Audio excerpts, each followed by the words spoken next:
boa tarde.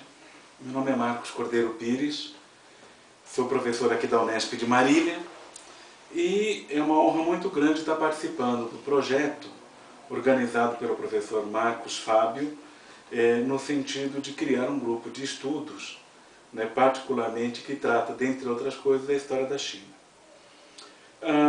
Bem, eu vou organizar a minha intervenção hoje, que é 18 de junho de 2013, dividindo a temática em 3 pontos.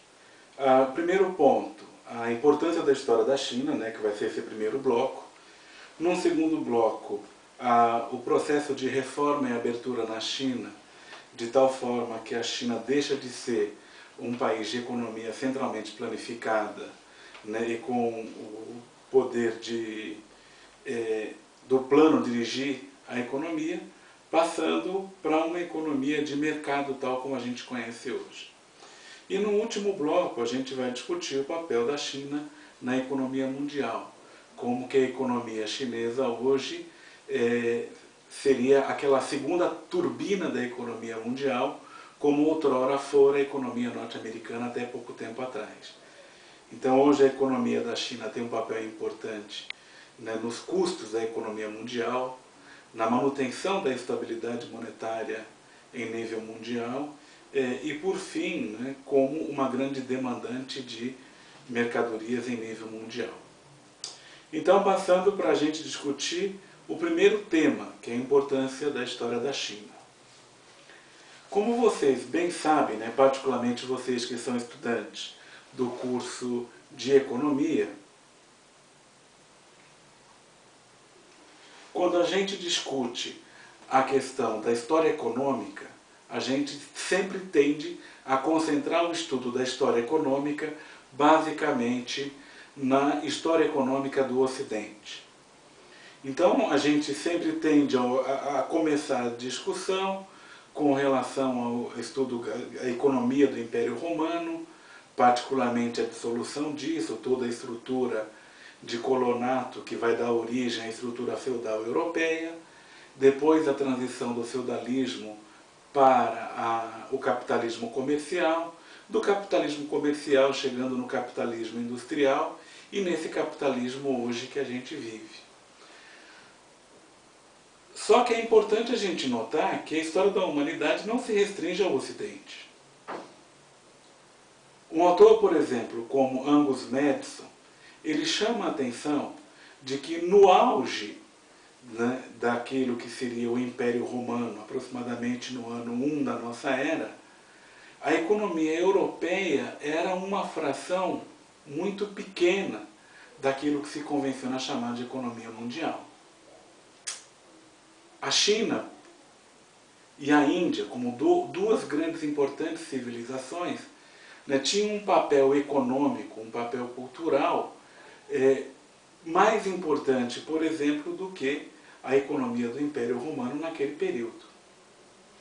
Mesmo se considerarmos 1500 ou o século XV como o século que inicia a expansão comercial europeia no mundo, a gente pode observar que a China e a Índia, naquele momento, também de acordo com as estatísticas de Angus Maddison, elas tinham um papel muito mais importante na economia mundial do que a própria economia europeia, pensando como um todo, incorporando aí, por exemplo, países que não tiveram nenhuma participação na expansão comercial europeia, como no caso dos alemães, ou pensando a Itália como um todo, escoceses, a França também, que não teve um papel preponderante na expansão do comércio europeu.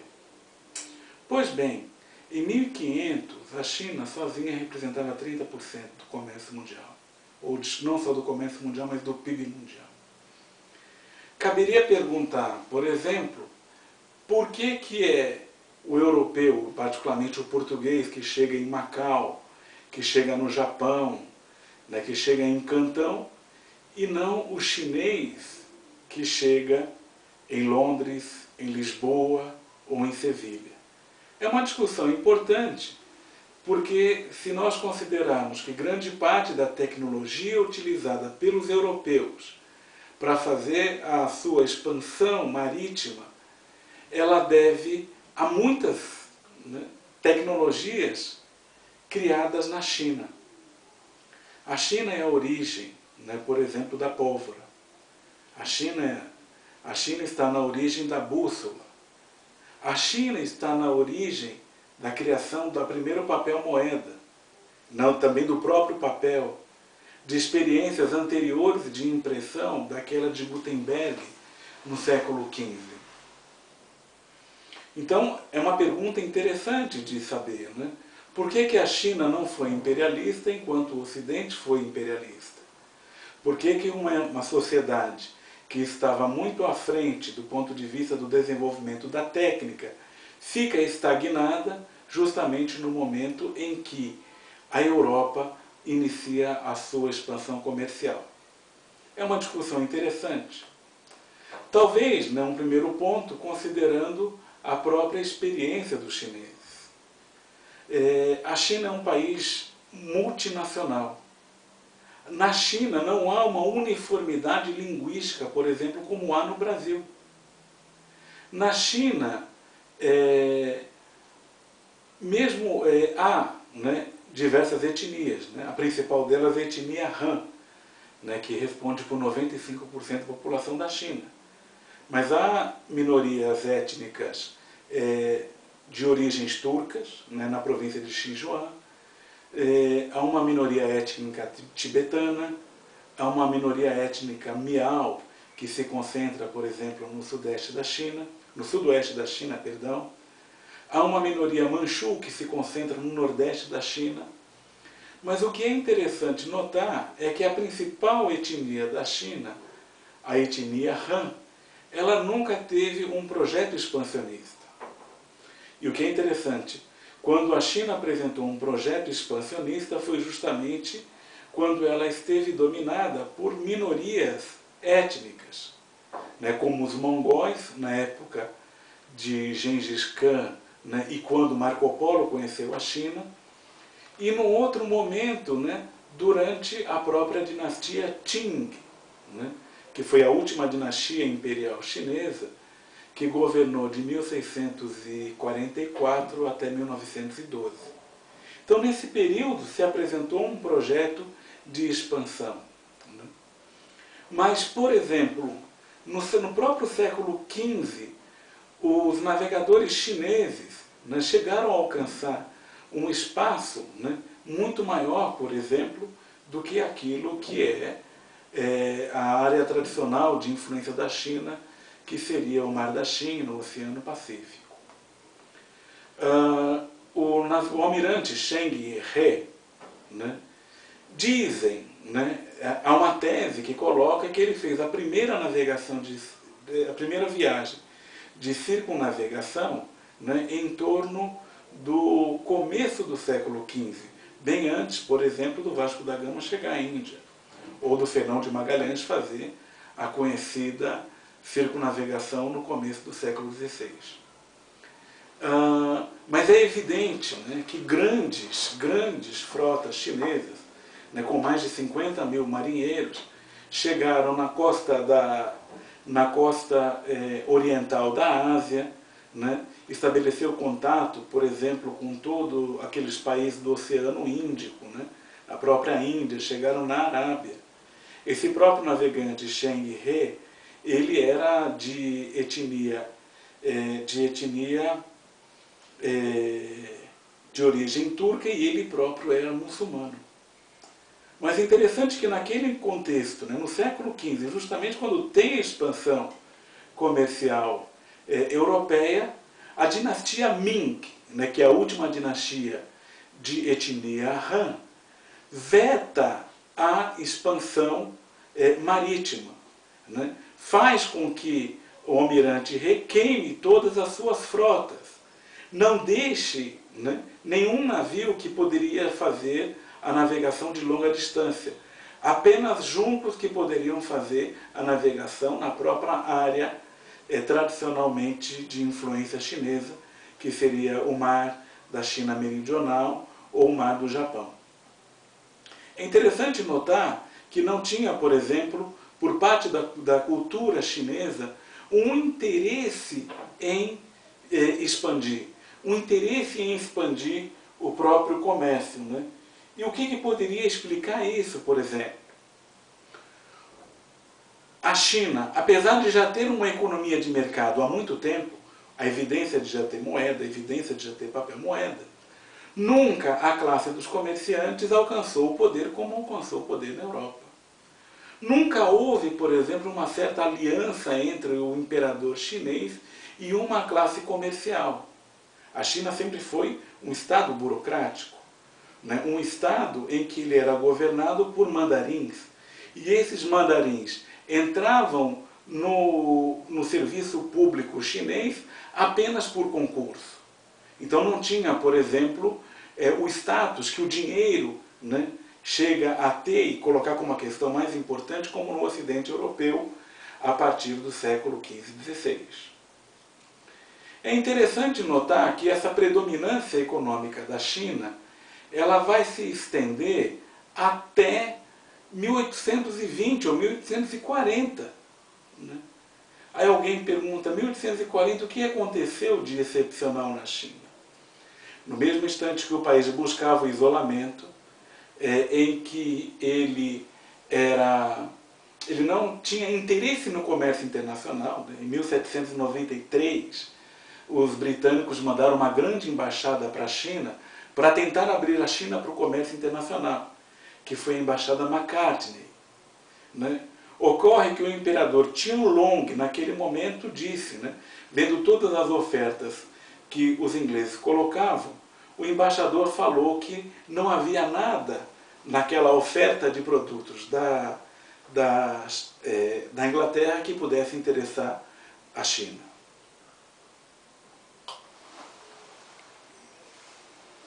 O que é interessante considerar?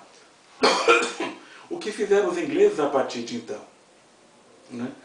A partir daquela frustrada tentativa, os ingleses começaram a minar a sociedade chinesa, particularmente produzindo ópio no Império Indiano, vendendo no Império Chinês e extraindo aquele excedente comercial que a China tinha na forma de prata para o Império Britânico, ou para a Índia, para o domínio britânico, e da Índia para a Inglaterra.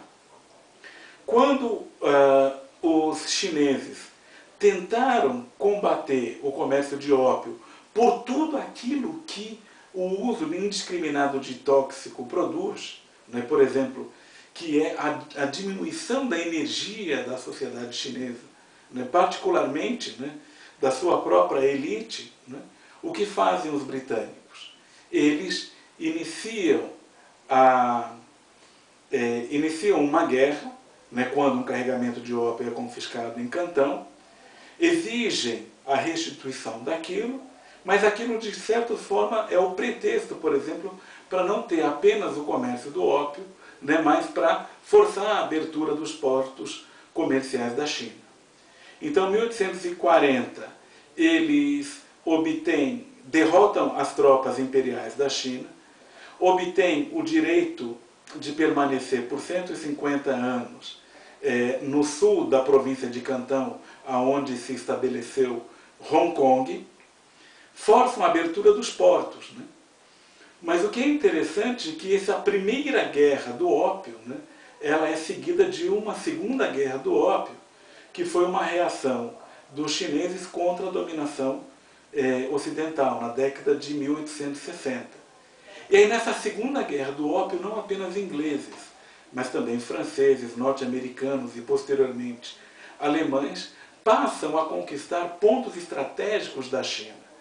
E a China, que não perde seu status de império ou de nação livre, como por exemplo perderia o Vietnã sob o domínio francês, ou a própria Índia sob domínio inglês, a China ela vira uma subcolônia dos interesses ocidentais.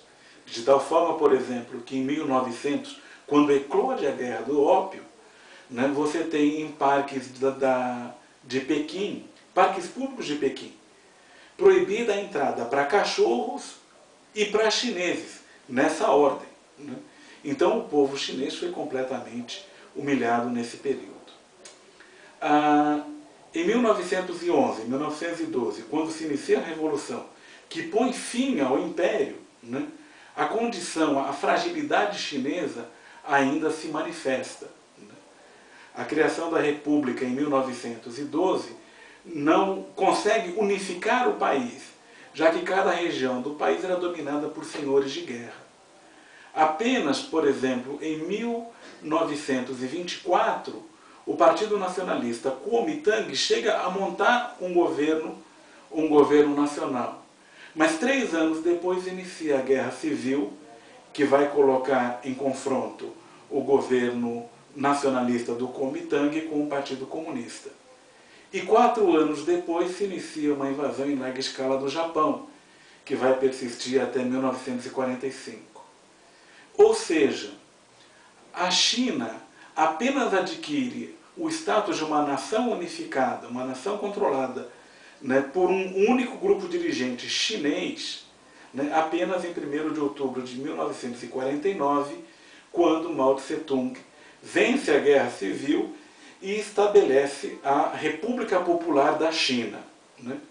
Mas essa experiência da República Popular da China, a instituição do socialismo na China e, posteriormente, a criação do socialismo de economia de mercado, a gente vai discutir no próximo bloco. Até daqui a pouco.